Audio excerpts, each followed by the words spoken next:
overtime, Kirk, just becomes a series of two-point tries. And I know that's your favorite. See if we can get to that third series of these overtimes. I love extra football, so I'm looking forward to this. Let's see who's going to win it.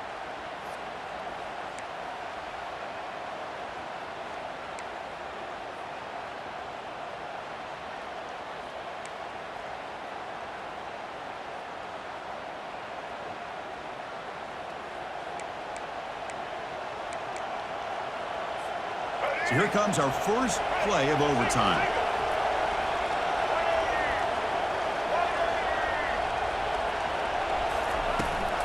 He hands it to the back.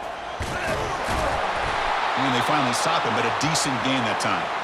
And a player is down injured after that last play. We'll take a timeout while they check him out.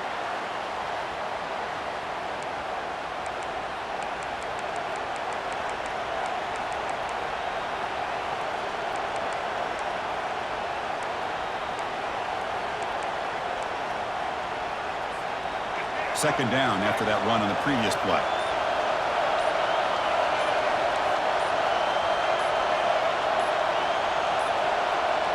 To throw, it's Sanders. Looking for his big tight end. Caught near the goal line. Doesn't quite get in, but it sets up a first and goal for this offense. First and goal, Colorado.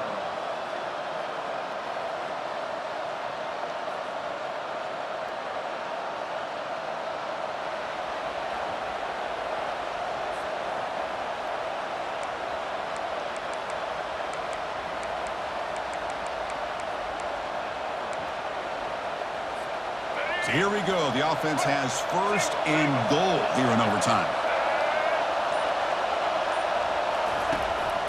Keep it on the ground on first and goal. It's a touchdown as they jump on top here in overtime.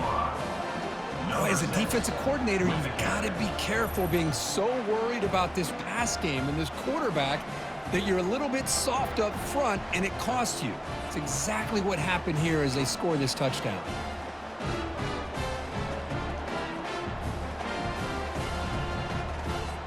And now for the crucial extra point to push the lead to 7 in OT. PAT makes it a 7-point lead. That makes the score Colorado 35, Georgia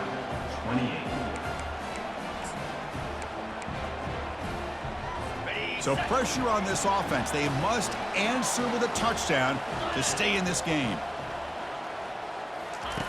First play of the drive, looking to throw the football. Here's a wide-open receiver, complete. Finally get him way down at the 2. Nice pitch and catch.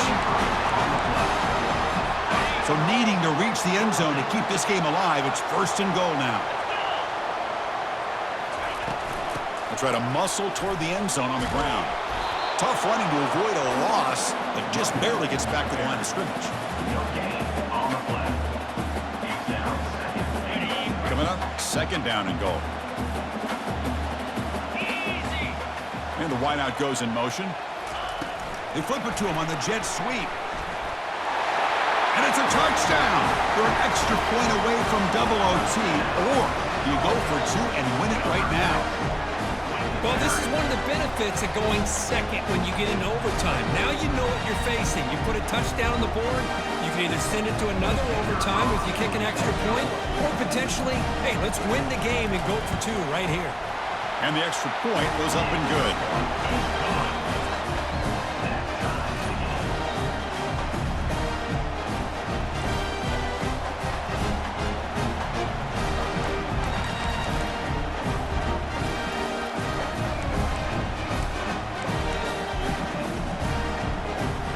So we're still tied now heading into the first play of double overtime.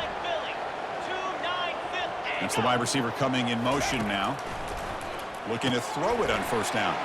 Caught in the backfield. It's Thomas. They bring down the receiver, but that's a nice gain on that play.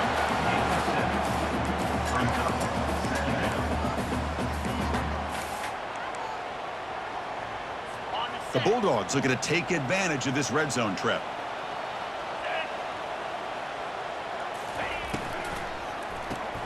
Caught over the middle. It's Urasek. And they tackle him, but not before he picks up the first. And that completion, Kirk, puts him over 300 yards passing today. Yeah, anytime a quarterback has a day like this, really it all has to come together with the offensive line play, the receivers running these great routes, and he's just in sync. He's kind of in that zone right now. He'll be the first one to tell you how much his teammates have helped him out today. He's brought down at the 8-yard line. Second down. Coming to the line on second down, this is important. They want to avoid a third and long. Receiver in motion now. And they'll run it out of the shotgun. And he's finally tackled at the 3. Defense getting pushed backwards.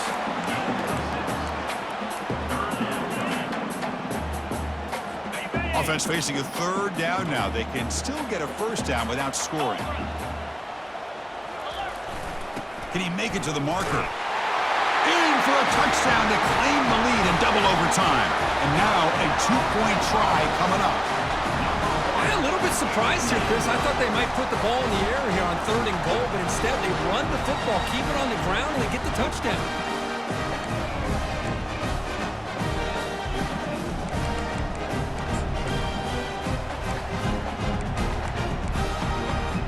So they score the touchdown. Now by rule, they must go for 2 here in second overtime.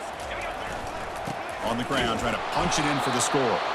He did not get in. They stopped him, and the lead remains at 6 here in overtime. Georgia, 41. Colorado, 35.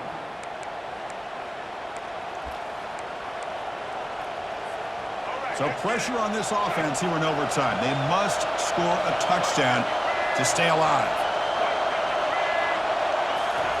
On 1st and 10 here, looking to throw the ball. Quarterback looks to his right and finds his man.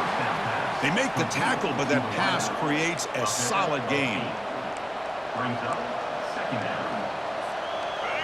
And the crowd coming to life here, trying to help this defense down in the red zone.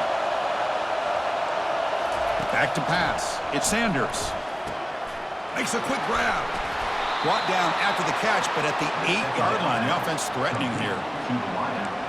Brought down at the 8-yard line. First and goal. Colorado. So now it's 1st and goal. They have to punch it in here to keep this game going. 1st and goal, they'll try to run it in. Tackled behind the line. It's a loss of 2.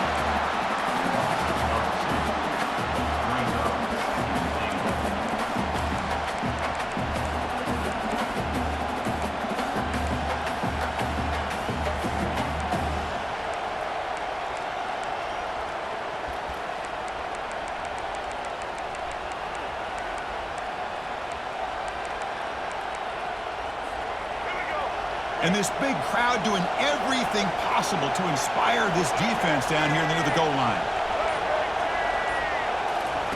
Quarterback looking to throw it on 2nd down. He's got it near the end zone. Touchdown, Colorado.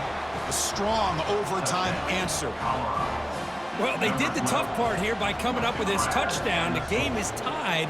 Now, of course, the rule in that second overtime, you got to go for 2. Let's see what their favorite 2-point play is. See if they can win it.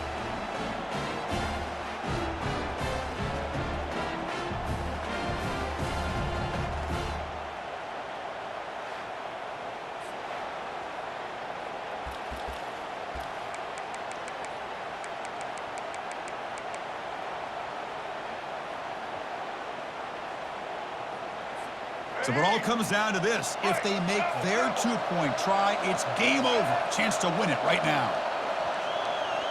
Back goes in motion now. Let's see how the defense adjusts.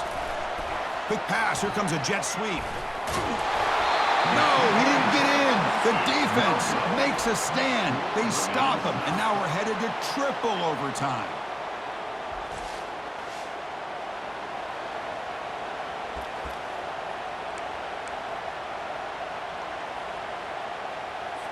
Okay, so now we've got dueling 2-point conversions from here on out to decide this game. Enormous pressure on every snap.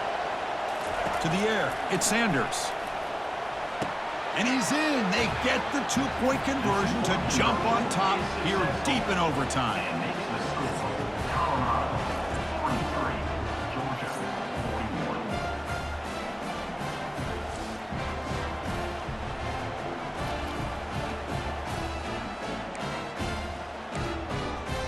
41. And now this offense must respond with a two-point try to keep this game going. And they're moving the receiver now before the snap.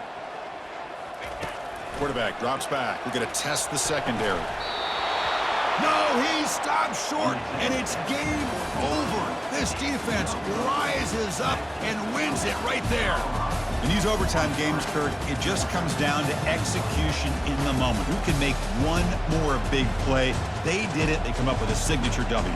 Yeah, you're right, Chris. I think this likely will end up being one of the best games, not only for them, but maybe in all of college football for the season.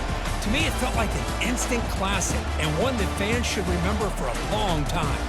And that is going to wrap it up. We enjoyed this one here. For Kirk Herbstreit, I'm Chris Fowler, and this has been another presentation of EA Sports College Football.